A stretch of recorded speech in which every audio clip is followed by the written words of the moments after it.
coerenti con col nostro pensiero su questa amministrazione, ne abbiamo chieste più volte le dimissioni, ma vedendo l'impossibilità e del sindaco di dimettersi e soprattutto dei consiglieri comunali di chiederne una sfiducia, visto che forse sono troppo attaccati alla poltroncina, abbiamo deciso di collaborare, di lavorare insieme all'amministrazione. Ogni volta che noi abbiamo fatto un'iniziativa, dal polo ambulatorio all'acqua, alle varie vicissitudini che ci sono in città, abbiamo sempre chiesto una collaborazione dell'amministrazione.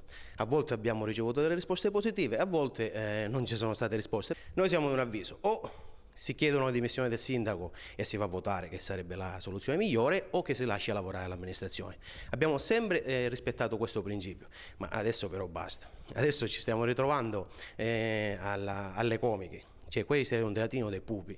Se dimissioni devono essere consegnate nelle mani del segretario generale, e soprattutto dopo aver fatto una discussione all'interno del Consiglio Comunale spiegandone le motivazioni. E poi una cortesia: quando avete delle beghe interne al vostro partito, dei problemi che non riuscite a mettervi d'accordo, risolvetele all'interno e poi uscite fuori con una posizione comune, perché vedete che non fate altro che allontanare la gente dalla politica. In caso di dimissione del sindaco, Rifondazione Comunista è già pronta alle elezioni che si terrebbero tra 4 mesi. Guarda, noi siamo sempre pronti, ma non perché abbiamo la possibilità ad oggi di dire noi abbiamo una lista pronta.